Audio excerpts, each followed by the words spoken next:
सबैले जय मसीह, सबको जय मसीह।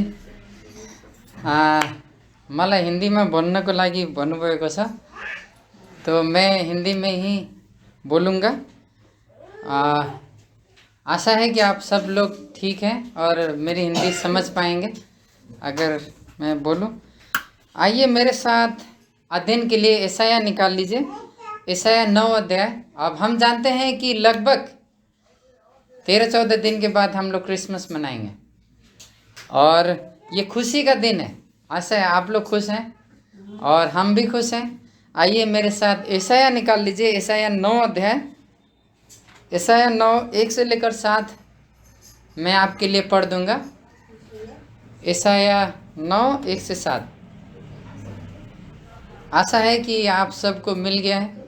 अगर आपके पास बाइबल है तो आप खोल के देख लीजिए, अगर नहीं है तो ध्यान से सुन लीजिए ताकि जो हम बात कर रहे हैं उसको हम समझ सकें। आप लोगों को मिल गया? आइए मैं आपके लिए पढ़ देता हूँ। परंतु जो वेदना में थी उसके लिए अंधकार बना न रहेगा। पूर्व काल में उसने जबूलून और नप्ताली के देशों का अपमान किया, परंतु बाद के दिनों में वो समुद्र के तीर यरदन के उस पार गैरियोदिय के गलील को महिमान्वित करेगा। अंधकार में चलने वालों ने महान ज्योति देखी, अंधकारपूर्ण देश में रहने वालों पर प्रकाश चमका। तू जाति को बढ़ाएगा तो उनके आनंद की वृद्धि करेगा।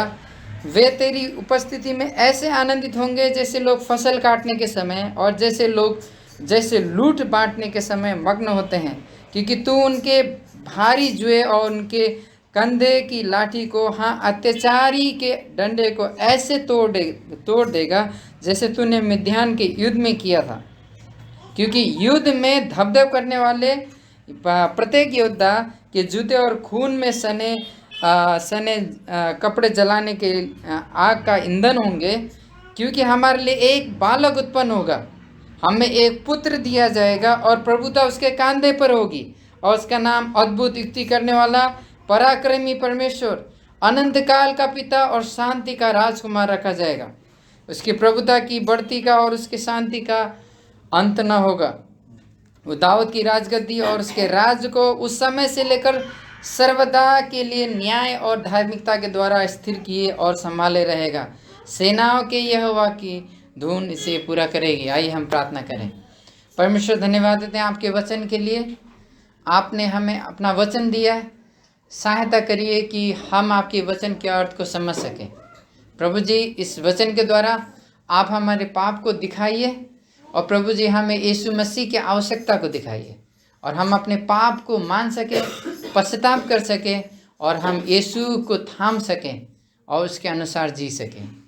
यीशु के नाम से मांगते हैं, आमीन। एक मुख्य बात जो आज हम सीखेंगे वो ये है, शांति के राजा के कारण मसीही लोग आनंदित होंगे। शांति के राजा के कारण मसीही लोग आनंदित होंगे। और हम उसके अंतर्गत 2 चीजें देखेंगे। क्यों?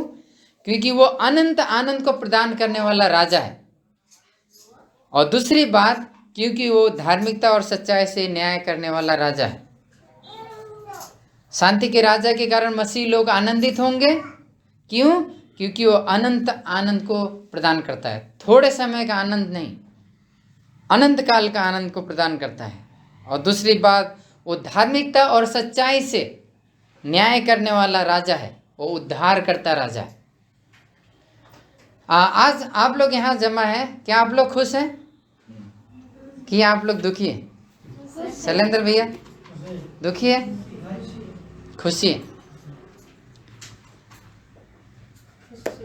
खुशी है। खुशी का कुछ कारण होता है। क्या आपने, और एक और प्रश्न, क्या कभी संकट का, कभी दुख या तकलीफ या कठिनाई का सामना किया है? कभी दुख में से होके गए? दुख तो मतलब जीवन में भरा हुआ है ना, दुख में से होके गए। वर्तमान समय में आपका जीवन कैसा चल रहा है? वर्तमान समय में आपका जीवन कैसा चल रहा है? अब हम सबको आपके अपने बारे में विचार करना, ठीक है। तो हम आज खुश हैं, लेकिन हम दुख में से भी होके गए हैं। और अभी हमारा जीवन कैसा चल रहा है? क्या आप निराश तो नहीं है? क्या आप हताश तो नहीं है? क्या आप परेशान तो नहीं है परिवार के कारण? क्या आपका छुटकारा हो गया? क्या आप उस परेशानी से निकल चुके हैं? और ऐसे ही बात जो आज हमने पढ़ा है, वो जो यशायाह 9 अध्याय 1 से लेकर 7 पद तक हमने पढ़ा है, उसकी जो पृष्ठभूमि है, उसमें हम देखते हैं कि इस्राएल जो राज्य है, परमेश्वर का चुना हुआ जो राज्य है, वो दुख में था, समस्या में था। जानते हैं क्यों? पाप के कारण। गलती से नहीं, लेकिन पाप के कारण ऐसा हुआ था उनके जीवन में। अगर आप यशायाह 9 का 8 का 19 से 22 तक पढ़ेंगे, जैसे मैं आपके लिए पढ़ दूंगा, वो लोग क्या कहते हैं? परमेश्वर को छोड़कर अन्य चीज़ों में मन लगा रहे थे। परमेश्वर को छोड़कर अन्य चीज़ों में मन लगा रहे थे। देखिए, मैं आपके लिए पढ़ दूंगा 8 अध्याय 9 पद से लेकर 22 पद तक। जब वे तुमसे कहें, 8 अध्याय 19 से लेकर 22 पद तक, जब वे तुमसे कहें कि तुम बुदबुदाने और फुसफुसाने वाले टोनों और भूत प्रेत के साधकों से पूछो, तब क्या लोगों को नहीं चाहिए कि वे अपने परमेश्वर से ही पूछे? क्या जीवित के लिए मृतकों में पूछना चाहिए? व्यवस्था और साक्षी पर ध्यान दो। यदि लोग इस वचन के अनुसार न बोले तो उनके लिए पाँव न फटेगी। 21 पद, वे देश में भूखे और फटे हाल घूमते फिरेंगे, और जब वे भूखे होंगे तब वे क्रोध में आकर अपने मुख आकाश की ओर उठाएंगे और अपने राजा तथा परमेश्वर को श्राप देंगे। तब वे पृथ्वी की ओर दृष्टि करेंगे, उन्हें संकट और अंधकार अर्थात निराशा की वेदना दिखाई पड़ेगी, वे अंधकार में ढकेल दिए जाएंगे। तो इसमें स्थिति क्या चल रहा है कि लोग पाप में हैं। परमेश्वर के पास जाने के बजाय वो लोग भूत प्रेतों के पास जा रहे हैं। जो लोग टोना टटका करते हैं उसके पास जा रहे हैं। परमेश्वर की इच्छा को जानने के लिए परमेश्वर के पास नहीं जा रहे हैं, लेकिन अन्य देवताओं के पास जा रहे हैं। अगर हमारे बच्चे और हमारा परिवार छोड़ के किसी और को मम्मी पापा बोलने लगे तो हमको कैसे लगेगा? हम दुखित होंगे। परमेश्वर तो हमारा सृष्टिकर्ता परमेश्वर है, उसने हमें बनाया है, वो राजाओं का राजा परमेश्वरों का परमेश्वर है, वो क्यों नहीं दुखी होगा? तो इसलिए परमेश्वर ने क्या किया? परमेश्वर ने पूरा इस्राएल को बंधुआई में भेज दिया। जो शत्रु राष्ट्र था सीरिया को, उसको उठाया और इनको बंधुआई में भेज दिया। तो और ये लोग बंधुआई में बड़े समस्या में हैं। अगर आप पढ़ेंगे लोग उस समय इस बंधुआई से पहले वो लोग मिस्र की बंधुआई में थे, वो लोग कराह रहे थे, परेशानी में थे। अगर आप और हम किसी जेल में बंधे तो आपको और हमको मजा आएगा? नहीं मजा आएगा। हम देखेंगे कब हमारा छुटकारा होगा, कोई आएगा हमें छुड़ाएगा, लेकिन हम अपने पाप के कारण वहाँ फंसे हुए। लेकिन एक समय एक आशा की किरण दिखाई देती है। वैसे ही हमारा परमेश्वर जो है हमारा जैसा नहीं है। हम क्या होता, हम दूसरे को क्षमा नहीं कर पाते। हम क्या होता, दूसरे से प्रेम नहीं कर पाते। हम क्या होता, दूसरे को ग्रहण नहीं कर पाते। लेकिन हमारा परमेश्वर प्रेमी परमेश्वर है। यद्यपि इस्राएली लोग विद्रोह का जीवन जी रहे थे, शत्रुता का जीवन जी रहे थे, उस जीवित परमेश्वर के विरोध में जीवन जी रहे थे। जैसे हमने पढ़ा यहाँ पे, परमेश्वर के पास जाने के बजाय वो पेड़ पौधों के पास जा रहे थे, जानवरों के पास जा रहे थे, जानवर की पूजा कर रहे थे, है ना, और भूत प्रेतों के पास जा रहे थे। लेकिन जो जीवित परमेश्वर है उसने उनको ऐसे ही नहीं छोड़ दिया। पहले तो उनका न्याय किया, उसके बाद उनको दंडित करने के बाद देखिए एक पद में परमेश्वर क्या दिखा रहा है। एक पद में यहाँ पे लिखा है, अगर आपके पास बाइबल है तो मेरे साथ देख लीजिए। यहाँ लिखा है परंतु जो शब्द है वो बहुत महत्वपूर्ण है। क्या शब्द लिखा है? परंतु। तो यहाँ पे पहले हमने देखा कि वो पाप में थे, वो देवी देवताओं के पीछे भाग रहे थे, मूर्ति पूजा के पीछे भाग रहे थे, परमेश्वर के पीछे नहीं भाग रहे थे, और उनको दंड आना था, उनको नाश होना था। लेकिन एक पद देखिए, पहला पद परंतु, तो इसके अनुसार तो कुछ और होना चाहिए था, लेकिन परंतु जो वेदना में थी उनके लिए अंधकार बना न रहेगा।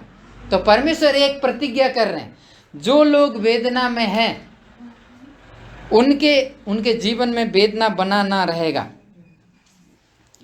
यद्यपि उन लोगों ने जीवित परमेश्वर को त्याग दिया था, वे सांसारिक वस्तुओं की उपासना कर रहे थे, शांति के लिए सांसारिक वस्तुओं की खोज में थे, है ना। आज लोग क्या करते हैं, अलग अलग समय में अलग अलग जगह जाते हैं, ये नात वो नात, है ना, यहाँ हज और वहाँ हज, है ना, ये दिन और वो दिन, बिल्ली रास्ता काट गई तो ये हो गया, शनिवार को ये हो गया, शुक्रवार को ये हो गया। लोग बहुत ज़्यादा भ्रम में पड़े हुए हैं और वो लोग आत्मिक रूप से मरे हुए।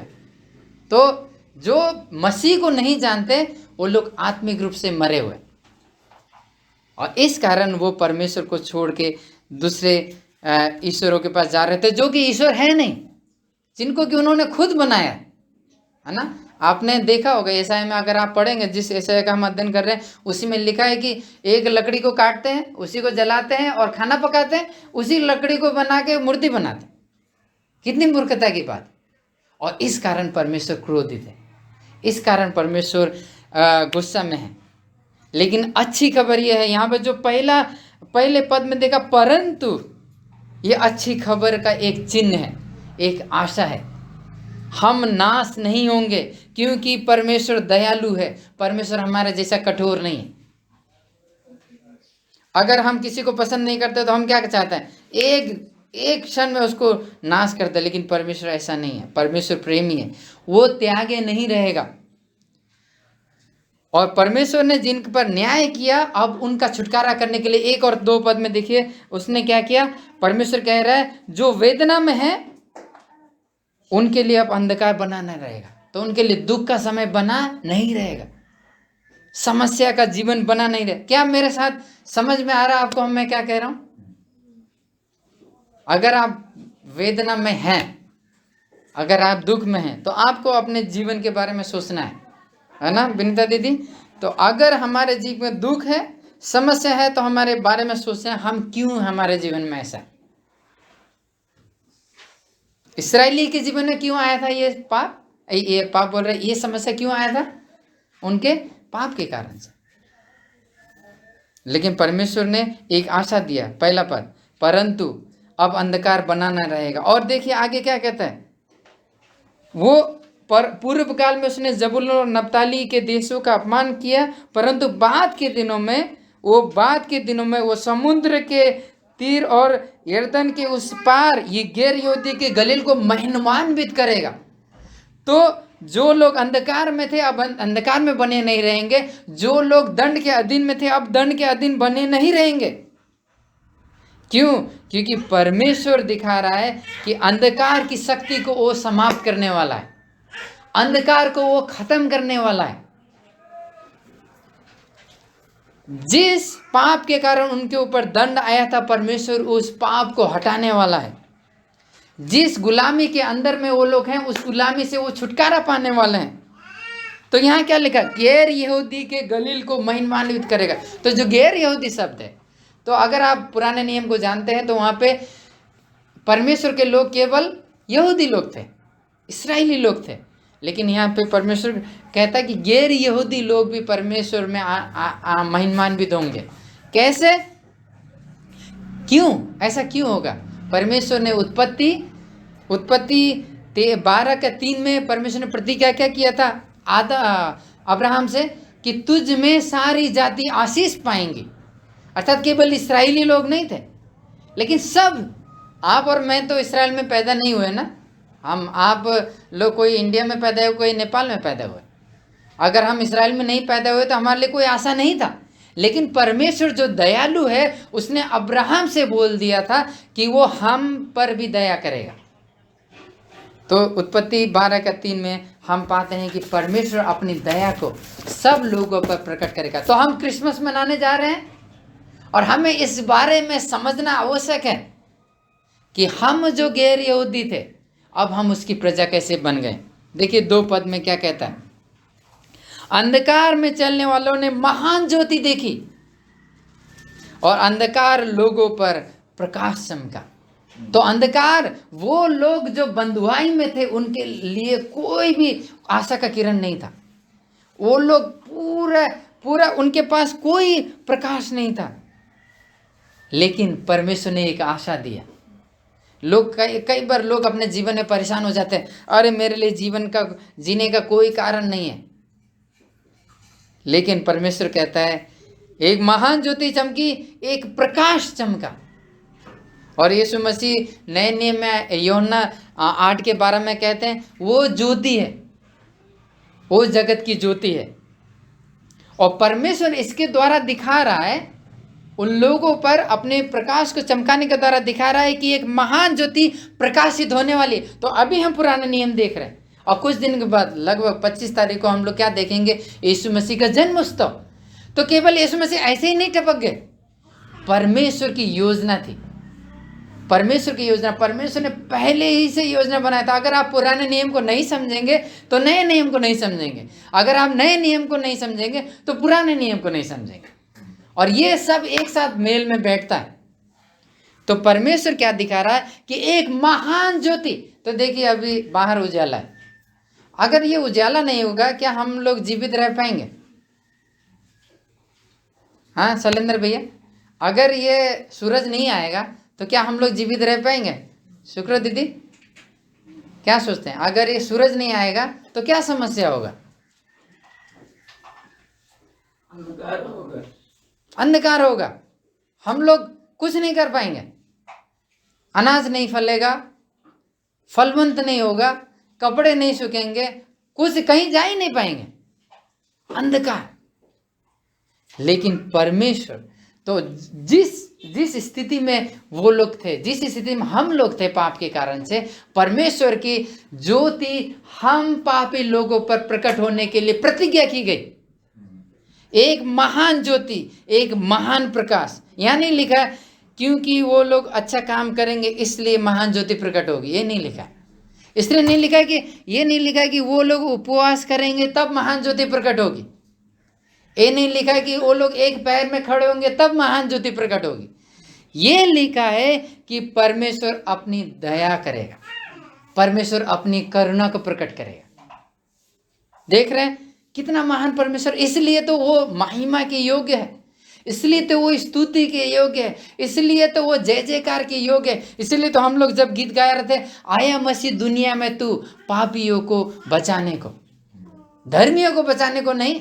अगर हम और आप अपने आप को धर्मी सोचते हैं तो यीशु मसीह हमारे और आपके लिए नहीं आया। जैसे मरकुस में यीशु कहता है 2 अध्याय में, मैं धर्मियों के लिए नहीं लेकिन पापियों के लिए आया। बीमारों को डॉक्टर की आवश्यकता है, चंगों को नहीं। तो यीशु जो परमेश्वर है उसको भेजने के लिए परमेश्वर ने अद्भुत योजना बनाया, और अंधकार की सामर्थ को समाप्त करने के लिए परमेश्वर ने योजना बनाया, है ना। आइए और मेरे साथ आगे बढ़िए। 2 पद में देखिए क्या लिखा है कि वे अद्भुत आनंद का अनुभव करेंगे। तो आप हम सब आनंद का अनुभव करना चाहते हैं ना। कब कब आनंदित होते हैं? जब पैसा मिलता है खुश हो जाते हैं, जब बर्थडे आता है, बर्थडे गिफ्ट मिलता है, आनंद से आनंदित हो जाते हैं। जब आपका एनिवर्सरी आ रहा है खुश हो जाते हैं, क्रिसमस आ रहा है कुछ खाने को मिलेगा, आनंद मिल जाते हैं, कहीं मीटिंग में जाते हैं बढ़िया खाने को मिलता है, आनंदित होते हैं। जब हम ठीक हो जाते हैं आनंदित हो जाते हैं, जब हमारे बच्चे पास हो जाते हैं तो आनंदित होते हैं। लेकिन ये आनंद उससे भी बढ़कर है जिस आनंद के बारे में परमेश्वर का वचन कह रहा है। ये परमेश्वर के प्रेम के बारे में, परमेश्वर के प्रेम के कारण ये आनंद हमारे जीवन में आया। हम इस योग्य नहीं थे, आपको और हमको जानने की आवश्यकता। जैसे इस्राएली लोग बंधुआई में थे और हम लोग भी पाप के बंधन में थे। जैसे इफिसियों 2 अध्याय कहता है हम मरे हुए थे पाप में और हम परमेश्वर के पास नहीं आ सकते थे। परमेश्वर है जो हमारे पास आता है।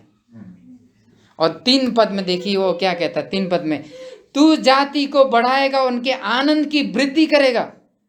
वे तेरी उपस्थिति में ऐसे आनंदित होंगे जैसे फसल काटने के समय और लूट बांटने के समय मग्न होते हैं। तो 3 पद में 2 चित्रणों का उपयोग किया है।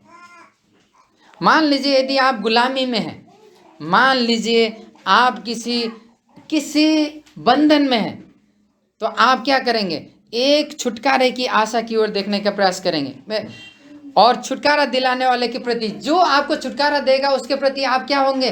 धन्यवादी होंगे, है ना शैलेंद्र भैया? तो जो हमें छुटकारा देगा उसके प्रति हम क्या होंगे? आनंदित होंगे, उसको धन्यवाद देंगे। और छुटकारा देने वाला वो हमारा परमेश्वर है। और जब यह छुटकारा हमें मिलेगा तो हमारे आनंद की सीमा नहीं होगी। हम परमेश्वर का आनंद करते हुए थकेंगे नहीं, हम उसका जय जयकार करेंगे। 3 पद का दूसरे हिस्से में देखिए कि वे तेरी उपस्थिति में ऐसे आनंदित होंगे जैसे दो यहाँ पे चित्रण का वर्णन किया गया। देखिए मेरे साथ क्या क्या वो वर्णन है 3 पद के दूसरे हिस्से में। जैसे कैसे समय,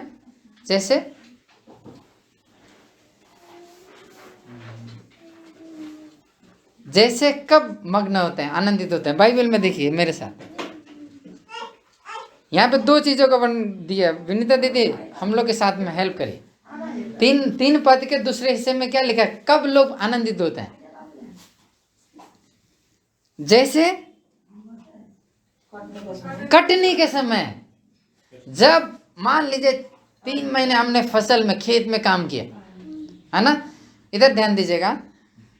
जैसे हमने 3 महीने खेती लगाई और चौथे महीने या 5वें महीने या 6वें महीने हम क्या करना चाहते हैं? अगर सूखा पड़ गया तो खुशी का समय होगा? चाहे आप किसान नहीं है, चाहे मैं किसान नहीं हूं, लेकिन अगर किसान काम नहीं करेगा, फसल नहीं होगा, तो हम क्या हो जाएंगे? कोई तो हमारे लिए कर रहा है, हम क्या हो जाएंगे? चाहे हम कोई भी नौकरी करें, लेकिन हम अनाज नहीं पाएंगे तो हमारा क्या होगा? हमारा पैसे का कोई फायदा। तो यहाँ पे क्या वर्णन किया गया? जैसे फसल काटने के समय लोग क्या होते हैं? आनंदित होते हैं। कितना ये मेरा मेहनत रंग लेके आया, परमेश्वर का धन्यवाद हो। सूखा नहीं पड़ा, परमेश्वर का धन्यवाद हो। इतनी ज्यादा फसल, एक दाना बोया, इतने ढेर सारे फल, परमेश्वर का धन्यवाद हो। तो यहाँ परमेश्वर का वचन कहता है कि उनकी आनंद की वृद्धि कैसे होगी? जैसे मेरे साथ में देखिए, जैसे फसल कटनी के समय। और आगे देखिए, और आगे दूसरे भाग में क्या लिखा है? तो जैसे फसल काटने के समय लोग क्या करते हैं? फल मिलने पर आनंदित होते हैं, क्योंकि खुश होते हैं। बहुतायत का, भरपूरी का वर्णन मिलता है और वहां पे कमी नहीं होती, और आनंद मनाते हैं, क्योंकि हम बिना फसल के तो हमारे शरीर में ताकत नहीं आ सकती। और देखिए दूसरे हिस्से में क्या कहता है? और लूट बांटने के समय। अच्छा, लूट कब बांटा जाता है? यहाँ लिखा है लूट बांटने के समय। तो ये लूट तब बांटने का वर्णन हो रहा है जब मान लीजिए एक देश ने दूसरे दुश्मन देश पर आक्रमण किया और वो देश पर सफलता प्राप्त कर लिया, जीत लिया। आप लड़ना नहीं चाहते थे, लेकिन फिर भी युद्ध हुआ और आप तो अपने शत्रु को तो हराएंगे ही। हमारा शत्रु कौन है? शैतान। तो यहाँ पे एक चित्रण है, हम एकदम हूबहू नहीं लेते हैं, क्योंकि ये कविता के रूप में वर्णन किया गया। तो यहाँ पे क्या लिखा है? जैसे फसल काटने के समय लोग आनंदित होते हैं, जैसे लोग लूट बांटने के समय, तो शत्रु को हरा दिया है, युद्ध जीत लिया है, तो आनंद मनाओ और जो कुछ उनका सामान है उसको लूट लो और बांट लो। अब हमें किसी का डर नहीं है, क्योंकि शत्रु तो हराया जा चुका है। अब हम किसी बात से भयभीत होने की जरूरत नहीं है। जैसे हमने पहले भी प्रश्न पूछा, क्या हम आनंदित हैं आज? हम क्यों आज यहाँ पे आए? इसलिए आए हैं क्योंकि आना है, इसलिए आए हैं कि किसी ने फोन करके बोला है, इसलिए आए हैं कि कोई फोन करके बोलेगा आप क्यों नहीं आए, या परमेश्वर ने आपको आनंद दिया है, या परमेश्वर ने आपको छुटकारा दिया है इसलिए? क्या आप पास्टर के लिए तो नहीं आ रहे हैं? क्या आप अन्य चीजों के लिए तो नहीं आ रहे हैं? या परमेश्वर के लिए आ रहे हैं? क्यों? क्योंकि यहाँ पे 1 पद से लेकर अभी 3 पद तक जो देखा कि लोग बंधुआई में थे, उनके लिए खुशी का कारण है। परमेश्वर ने उनके खुशी को बढ़ा दिया, परमेश्वर ने उनके आनंद को बढ़ा दिया। देख रहे हो ना, ये खुशी का बात है नहीं ना? प्रभु का धन्यवाद हो। अगर हम बाइबल पढ़ते रहेंगे तो उसकी खुशी के लिए, उसके आनंद के लिए हम जितना वर्णन करेंगे कम होगा। क्योंकि अभी तक जितना उम्र हो गया, हमने कितने समय से उसके आनंद को अनुभव किया है, उसके दया का अनुभव किया है, उसके उपकारों का अनुभव किया है।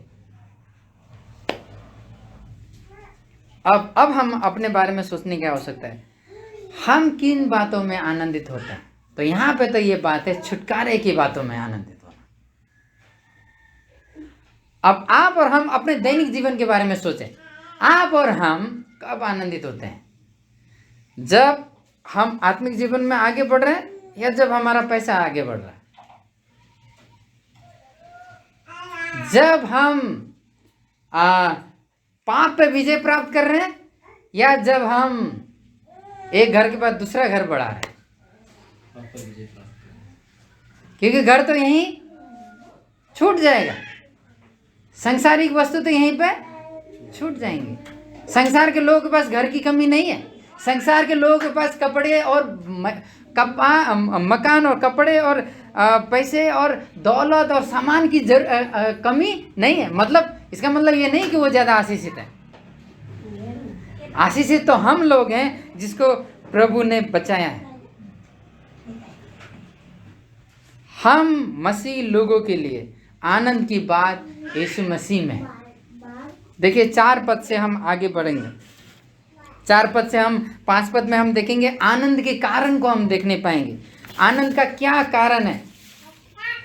क्योंकि हमारा शत्रु से छुटकारा हुआ है। मेरे साथ 4 पद में देखिए, ठीक है। ऐसा है मेरे साथ, ऐसा है 9 का 4 पद आप देखने पा रहे हैं। यहाँ पे लिखा है क्योंकि तू उनके भारी जुए, उनके कंधों की लाठी को, हाँ अत्याचारी के डंडे को ऐसे तोड़ देगा जैसे तूने मिद्यान के युद्ध में किया। तो अगर आप न्यायियों 7 अध्याय 19 से 25 तक देखेंगे तो परमेश्वर ने इस्राएलियों को विजय दिया। इस्राएलियों ने बहुत कुछ नहीं किया, गिदोन के द्वारा उनको विजय दिया और मिद्यानियों को भयंकर रीति से पराजित होना पड़ा। इस्राएलियों ने क्यों जीता? क्योंकि वो परमेश्वर की प्रजा, वो अपने सामर्थ्य से नहीं। उन्होंने बड़े शहर जो शहरपना थी उनको कैसे गिराया? चक्कर लगाने से। अगर कहीं आपको गिराना है तो आप चक्कर लगा के गिरा पाएंगे? अगर आपको कहीं पे दीवार गिराना है तो आप चक्कर लगा के गिरा लेंगे? नहीं, आपको मारना पड़ेगा हथौड़े से। लेकिन परमेश्वर ने अद्भुत कार्य किया। क्या किया? तुमको कुछ करना नहीं है, मैं सब कुछ करूंगा। देखिए यहाँ पे 4 पद में, तू उनके भारी जुए और उनके कंधों की लाठी को, अर्थात जो लोग दबे हुए हैं, जो लोग अंधकार में हैं, जो लोग गुलामी में हैं, उनका छुटकारा कैसे करेगा? उन अत्याचारी के डंडे को तोड़ेगा। जो दुष्ट हैं उनके दंडों को तोड़ेगा, जैसे मिद्यानियों के समय में मिद्यान को पराजित किया था। तो शत्रु का सर्वनाश होगा। तो क्या आप देख पा रहे हैं कि परमेश्वर ने किस प्रकार से अद्भुत कार्य किया और कैसे वो प्रतिज्ञा करता है कि वो शत्रु को पूर्ण रीति से समाप्त कर देगा। अभी हम नए नियम में नहीं आए, अभी हम पुराना नियम का अध्ययन कर रहे हैं। अभी हम यशायाह में हैं और हम देख रहे हैं कि परमेश्वर कैसे गैर यहूदी जो हम और आप हैं उनका छुटकारा करेगा। और देखिए 5 पद में, क्योंकि युद्ध में धप-धप करने वाले प्रत्येक योद्धा के जूते और खून में सने कपड़े जलाने के लिए आग के ईंधन होंगे। तो जो लोग हमारे विरुद्ध में युद्ध करते हैं, जो लोग इस्राएल के विरुद्ध में युद्ध कर रहे थे, वो समाप्त किया जाएगा, वो खत्म किया जाएगा। परमेश्वर ये नहीं कर रहा है क्योंकि तुम्हारे पास ज़्यादा अच्छे हथियार होंगे इसलिए जीत पाओगे, ये नहीं। लेकिन परमेश्वर प्रतिज्ञा कर रहे हैं कि तुम्हारे साथ ऐसा होगा। योद्धा के जूते, अर्थात जो जिस सामर्थ्य के साथ वो आगे बढ़ते हैं धप-धप करते हुए, और उनके कपड़े, क्योंकि वो नाश कर दिए जाएंगे, खून से सने कपड़े जलाने के लिए काम आएंगे, क्योंकि वो संपूर्ण रीति से क्या कर दिए गए? पराजित कर दिए गए। उनका जूता, उनका कपड़ा सब जला दिया जाएगा, अर्थात विजय मनाया जाएगा, क्योंकि शत्रु पराजित कर दिया गया है, क्योंकि उसका संपूर्ण विनाश हो गया। ये अब आपको और हमको सोचने की आवश्यकता है। ये उनकी राजनीतिक विजय की बात नहीं कर रहा। राजनीतिक विजय समझ रहे ना? इस्राएल तो बंधुआई में था, फिर बेबीलोन की बंधुआई में, फिर बार बार अलग अलग बंधुआई में गया, और यीशु के आने के बाद में भी वो बंधुआई में ही रहा। तो इसलिए वो राजनीतिक छुटकारे की बात नहीं कर रहा, सांसारिक छुटकारे की बात नहीं कर रहा, लेकिन उससे भी बढ़कर छुटकारे की बात कर रहा है। अर्थात किसकी छुटकारे की बात कर रहा है? कौन सी छुटकारे की बात कर रहा है? आत्मिक छुटकारा, आत्मिक छुटकारा। और इसके बारे में परमेश्वर ने प्रतिज्ञा किया था, अगर आपको याद है, उत्पत्ति 3:15 में, कि एक आएगा स्त्री के वंश से जो सर्प के सर को कुचलेगा। परमेश्वर और लोगों के बीच में अशांति थी पाप के कारण से, लोग परमेश्वर के क्रोध के अधीन में थे। तो परमेश्वर जब भी हमको देखेगा, तो हम बचपन से ही पापी हैं, और जब भी परमेश्वर हमें देखता है तो हमें कैसे देखे? पापी। अगर हमारे वो पाप के बदले में किसी ने कीमत नहीं चुकाया, अगर हमने नहीं कीमत चुकाया, तो हम हमेशा के लिए नाश हो जाते। लेकिन परमेश्वर का धन्यवाद हो जो उपाय और छुटकारे को देने वाला है। मेरे साथ देखिए जरा 5 पद में परमेश्वर क्या करेगा? जो शत्रु हमारे ऊपर राज कर रहा था, उसको क्या किया जाएगा? पराजित किया जाएगा। वो जो धप करने वाले जूते हैं, उनके जो कपड़े हैं, वो क्या होंगे? जलाए जाएंगे। और परमेश्वर शांति की स्थापना करने जा रहा है। कैसे शांति की स्थापना करने जा रहा है? यीशु मसीह के द्वारा। यीशु मसीह क्या किया? यीशु मसीह ने क्या, आपको और हमको याद है यीशु मसीह ने क्या किया? हम यीशु मसीह के जन्मोत्सव को मनाने जा रहे हैं। दुनिया में, संसार में बहुत से लोग जो यीशु को नहीं जानते, वो भी यीशु के जन्मोत्सव को मनाते हैं। लेकिन क्या सच में उसके अर्थ को जानते हैं, या केवल आनंद मनाते हैं, केवल गाने के लिए, नाचने के लिए, या केक के लिए? तो मतलब फिर हम और अन्य जाति में कोई अंतर नहीं। हमें उसके असली उद्देश्य को जानना आवश्यक है। परमेश्वर ने हमारे छुटकारे के लिए जो योजना बनाया, उसने अपने पुत्र को भेज दिया कि वो शैतान को पराजित करे। ये हमारे लिए आनंद की बात है, ये हमारे लिए खुशी की बात है। क्या आप इस बात को सुन के आनंदित हैं, या बोल रहे हैं पता नहीं क्या बोल रहे हैं, थोड़ी देर में खत्म हो जाएगा तो फिर हम निकल लेंगे? क्या ये चीज आपको आनंदित करती है, या आप घड़ी देख रहे हैं? परमेश्वर का धन्यवाद उसके पुत्र यीशु मसीह के लिए, जिसने हमारे छुटकारे के लिए क्रूस पे बलिदान हो गया। उसने शत्रु को पराजित कर दिया। देखिए 6 पद में, बड़ी आशा की बात, बड़ी आनंद की बात, बड़ी खुशी की बात 6 पद में मेरे साथ पढ़िए। देखिए, क्योंकि हमारे लिए एक बालक उत्पन्न होगा, एक पुत्र दिया जाएगा, प्रभुता उसके कांधों पर होगी, उसका नाम अद्भुत युक्ति करने वाला, पराक्रमी परमेश्वर, अनंत काल का पिता, शांति का राजकुमार रखा जाएगा। आमीन, हालेलुया। हमें ऐसे पदों के लिए आमीन और हालेलुया बोलना चाहिए, क्योंकि हमारे लिए एक बालक उत्पन्न होगा, एक पुत्र दिया जाएगा, उस प्रभुता उसके कांधों पर होगी। उसका नाम अद्भुत युक्ति करने वाला, पराक्रमी परमेश्वर, अनंत काल का पिता, शांति का राजकुमार होगा। क्या आप ये बात सुन के खुश हैं? ये अद्भुत युक्ति करने वाला परमेश्वर, ये उसका नाम उसके कार्य को दिखाता है। ये वो जो है अद्भुत युक्ति करने वाला का अर्थ क्या है?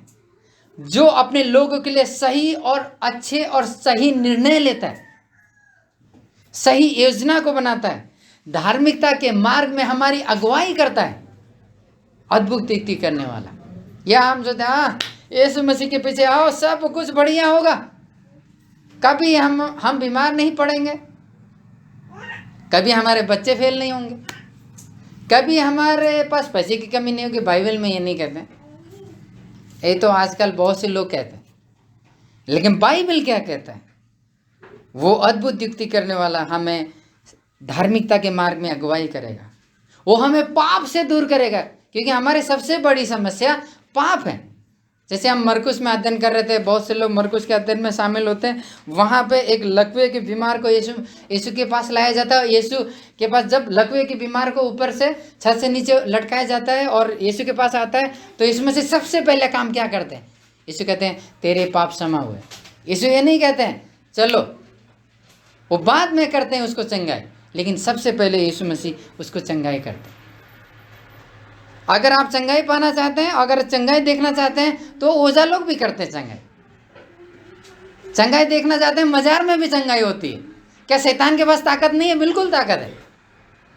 क्या शैतान अन्य चमत्कार नहीं करता? बिल्कुल करता है। इसीलिए चमत्कार के लिए केवल यीशु के पीछे नहीं चलना है, अनंत जीवन के लिए यीशु के पास आना है। यहाँ का जीवन तो खत्म हो जाएगा, यहाँ की वस्तुएं तो यहीं रह जाएगी, यहाँ का आनंद तो आज है और कल चला जाएगा। लेकिन जो पुत्र हमें दिया जाएगा, जो बालक हमारे लिए उत्पन्न होगा, वो उसके कांधों पर प्रभुता होगी, वो अद्भुत युक्ति करने वाला होगा, वो धार्मिकता के मार्गों में हमारी अगुवाई करेगा, वो लोगों को पाप से दूर रखेगा। वो अलौकिक परमेश्वर है। He is supernatural God, he is not just ordinary. वो साधारण परमेश्वर नहीं, आप हमारे बनाए हुए ईश्वर नहीं। कभी इधर रख दिया, कभी उधर रख दिया, मन किया तो किया, कभी झाड़ा, कभी फूका, कभी कुछ किया। वो हमारा परमेश्वर नहीं है। उसको हम सीमित नहीं कर सकते, उसको एक कमरे में नहीं रख सकते, उसकी कोई सीमा नहीं है। अगर आप रिश्तेदारों के सामने आप शर्माते हैं, अगर आप रिश्तेदारों के सामने डरते हैं अपने जीवित परमेश्वर के बारे में बोलने, मतलब आप विश्वास नहीं करते हैं। और अगली बात देखिए मेरे साथ में, 6 पद के अगले हिस्से में उसके बारे में क्या?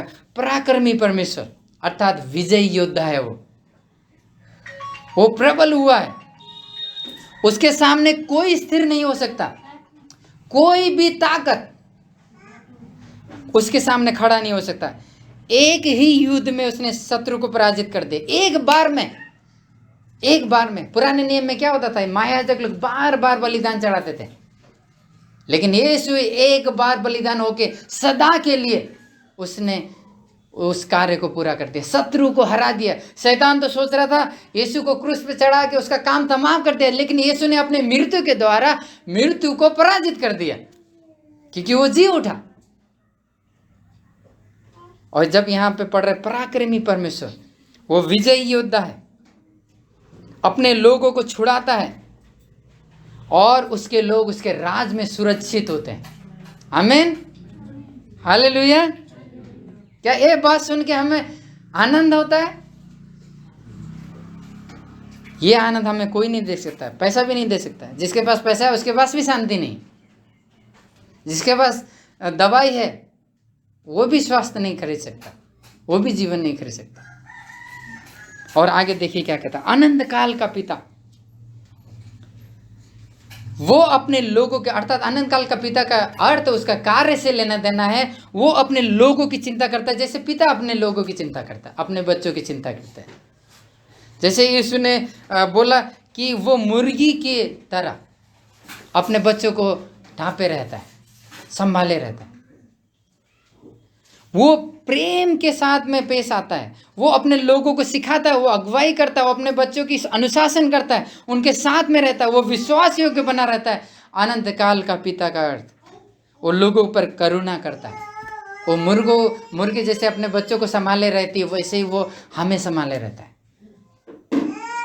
तो ये जो कविता के रूप में लिखा गया है, वो वर्णन करता है उसके गुणों को। और देखिए आगे क्या वर्णन करता है, आखिरी बात उसके बारे में, शांति का राजकुमार। शांति चाहिए, आनंद चाहिए। शांति की खोज के लिए आपको चीन में वो मानसरोवर जाने की जरूरत नहीं है, उस पर्वत पे चढ़ने की जरूरत नहीं है, कोई पर्वत पे चढ़ने की जरूरत नहीं है। कैलाश पर्वत हो, और कई बार आप देखेंगे लोग जाते हैं और उसी में मर जाते हैं। तो क्या आप सोचते नहीं है कि उनको तो बचना चाहिए? मर क्यों जाते हैं? क्योंकि वो बचा नहीं सकते। हमारा परमेश्वर है जो पराक्रमी परमेश्वर है, जो शांति का राजकुमार है, जो अद्भुत युक्ति करने वाला है, जो अनंत काल का पिता है, वो हमें सुरक्षा देता है। परमेश्वर का धन्यवाद हो, ऐसे हम परमेश्वर की आराधना करते हैं। वो राजनेताओं के जैसे नहीं है जो शांति के लिए 5 साल में शांति स्थापित करेंगे, बात करते हैं, वोट मिलता है, वो कभी कर ही नहीं सकते। क्या वो शांति की स्थापना कर सकते हैं? चाहे कोई भी देश हो, संसार में लोग शांति को स्थापना नहीं करते। और ये जो शांति का राजकुमार है, वो शांति की स्थापना कर सकते हैं। हम सब पापी हैं, हम सब ने परमेश्वर के विरुद्ध में पाप किया। तो हम लोग बोल रहे थे ना, जब हम एक दूसरे के बारे में, एक दूसरे के विरुद्ध में पाप करते हैं तो बहुत बड़ी बात नहीं है, तो हम ज़्यादा कुछ नहीं होगा। अगर मान लीजिए हम एक अपने दोस्त से अगर झगड़ा कर लेते हैं तो बहुत ज़्यादा कुछ नहीं होगा, वो ज़्यादा नहीं बोलेगा, है ना, उसके साथ दोस्ती खत्म हो जाएगी, कुछ दिन बाद हो सकता है फिर बोल ले। अगर हम किसी पुलिस वाले के विरुद्ध में पाप करें, अगर हम जाके एक झापड़ उसको लगाएं तो क्या होगा? वो हमको पकड़ सकता है या हमें मार सकता है। अगर हम जाके मुख्यमंत्री या प्रधानमंत्री को मारने का प्रयास करें तो क्या होगा? तो पाप तो वही किया है, लेकिन परिणाम अलग होगा। लेकिन हमने जो मुक्का दिखाया है, जो विद्रोह दिखाया है, वो जीवित परमेश्वर के विरुद्ध में दिखाया है। वो राजाओं का राजा है, प्रभुओं का प्रभु, प्रधानमंत्रियों का प्रधानमंत्री है, न्यायाधीशों का न्यायाधीश है। उसके विरुद्ध में पाप करने का मतलब अनंत काल की मृत्यु। लेकिन परमेश्वर का धन्यवाद हो, उसने हमें एक बालक दिया जो हमें छुटकारा देता है, वो हमें क्षमा करता है। जैसे हम लोग बोलते हैं वो हमारे जैसा नहीं है, वो हमें क्षमा करता है, वो हमें सरलता से ग्रहण करता है, वो सदैव हमारे सुनने के लिए तैयार रहता है। चाहे 2 बजे हो, चाहे 3 बजे हो, चाहे 1 बजे हो, हम जब भी क्षमा मांगने जाएंगे वो हमेशा हाथ खोले तैयार रहता है। इस जीवित परमेश्वर की आराधना करते हैं। देखिए 7 पद में क्या कहता है उसके बारे में, वो उसकी प्रभुता की बढ़ती का, उसके शांति का अंत ना होगा, अनंत काल तक का उसका राज है, वो हमेशा तक बना रहेगा। तो परमेश्वर ने, आपको याद होगा 2 शमूएल 7 अध्याय में परमेश्वर ने प्रतिज्ञा किया था दाऊद से कि तुम्हारे स्थान पर एक राजा होगा जो तुम्हारे राजगद्दी पे बैठेगा, वो अनंत काल तक बना रहेगा। तो उसका कोई भी पुत्र नहीं था, क्योंकि उसका पुत्र लोग और पाप करते चले गए और विनाश में चले गए और बंधुआई में चले गए। लेकिन परमेश्वर इशारा कर रहा था एक बेहतर राजा आएगा जो शांति की स्थापना करेगा, जो तुम्हें पाप पर विजय दिलाएगा, जो पवित्रता के मार्ग में तुम्हारी अगुवाई करेगा, वो सदा के लिए स्थापित होगा। वो दाऊद की राजगद्दी पर उस काल से अनंत काल तक, सर्वदा तक राज करेगा। और देखिए उसके बारे में क्या वर्णन किया गया है, वो दाऊद की गद्दी पर उसके राज को उस समय से लेकर सर्वदा तक न्याय और धार्मिकता के द्वारा स्थिर किया जाएगा। न्याय और धार्मिकता, तो यहाँ पे न्याय नहीं पाते हम, संसार में न्याय नहीं प्राप्त करते हैं, है ना। तो हो सकता है कोई झूठ बोल दे और उस केस में आप फंस जाएं, और वो लोग नहीं, वो करेंगे, न्याय नहीं करेंगे, पैसा देंगे, आप गलत सलत झूठ को, आप न्याय को खरीद सकते हैं। लेकिन वो जो राजा है वो धार्मिकता का राजा है, वो पवित्रता का राजा है, वो न्यायपूर्ण कार्य करता है, वो प्रतिज्ञा किया हुआ पुत्र है, वो जगत की ज्योति है। यीशु ने कहा मैं जगत की ज्योति हूँ, उसको छोड़ कोई दूसरा ज्योति नहीं है। उसने अपने जीवन और मृत्यु के द्वारा, तो हमें और आपको बचपन से लेकर मृत्यु तक पवित्र जीवन जीना चाहिए था। तो अब आप सोचेंगे अरे हमने तो यीशु मसीह को अभी पाया और हमारे पुराने पाप का क्या होगा? यीशु ने हमारे बदले में पवित्र जीवन जी दिया, तो इसलिए हमारे सारे पाप माफ हो गए अगर हम यीशु में पाए जाते हैं। अगर हम समझौते का जीवन नहीं जीते, अगर संसार के सामने प्रभु से शर्माते हैं, तो हम प्रभु में नहीं। और उसने मृत्यु के द्वारा हमारे जो भूतकाल, वर्तमान काल और भविष्य काल के पाप की कीमत को उसने चुकाकर शांति स्थापित कर दिया है। तो क्रिसमस के लिए आप खुश हैं, आनंदित हैं? तो ये आनंद का कारण है, ये खुशी का कारण है। मैं सिद्ध नहीं हूं, हमें से कोई सिद्ध नहीं है, लेकिन वो सिद्ध है, वो शांति का राजकुमार है। अब हमें अंधकार में जीने की आवश्यकता नहीं है, अब हमें उसके शरण में जाने की आवश्यकता है। उसके शरण में आनंद ही आनंद है, आनंद की भरपूरी। और 7 के आखिरी हिस्से में देखिए क्या कहता है, सेनाओं के यहोवा के धुन से पूरा करेगी। अर्थात ये कार्य कैसे पूरा होगा? परमेश्वर अपने महिमा के निमित्त ये करेगा, क्योंकि वो अपने नाम के लिए वो करेगा। सब कुछ महिमा उसको मिलना चाहिए, सारी महिमा की योग्य वो, इसलिए वो करेगा। तो 2 प्रश्न आपके और मेरे लिए, हम किधर हैं? क्या परमेश्वर के साथ में है या परमेश्वर के विरुद्ध में? क्या परमेश्वर की संतान है या शैतान की संतान है? तो हमें जवाब देने की आवश्यकता नहीं है, हमें अपने बारे में सोचने की आवश्यकता है। आइए हम अपने आप को शांत करें, जैसे हमने आज देखा है उस शांति के राजा के बारे में। शांति के राजा के कारण मसीह लोग आनंदित होंगे। और लगभग 14-15 दिन बचे हैं जब संसार के लोग क्रिसमस मनाएंगे, जो क्रिसमस के अर्थ को नहीं जानते, यीशु के अर्थ को नहीं जानते, लेकिन परमेश्वर ने हम पर उस अर्थ को प्रकट किया है। तो क्यों नहीं अपने आप को शांत करें, और यदि हम असफल पाए जाते हैं तो प्रभु के पास जाएं। वो हमेशा हमें क्षमा करने के लिए, हमें स्वीकार करने के लिए हमेशा तैयार है। आइए हम अपने आंखों को बंद करें और परमेश्वर से क्षमा मांगे, अपने जीवन के बारे में सोचें। प्रभु जी धन्यवाद हो यीशु ख्रीस्त के लिए, जो मेरे बदले में संसार में आ गया। मेरे पाप तो असंख्य थे, लेकिन उसने हमारे पापों के बदले में कलवरी क्रूस पे चढ़ के उसने कीमत को चुका दिया। अगर आप और हम परमेश्वर के संतान हैं तो हम पवित्रता का जीवन जिएंगे, उसको धन्यवाद देंगे। तो आइए हम प्रार्थना करें। प्रभु परमेश्वर धन्यवाद देते हैं आपके वचन के लिए। प्रभु हम इस अद्भुत संदेश को ग्रहण करने के योग्य नहीं थे, क्योंकि हम आपके विरुद्ध में जीवन जी रहे थे।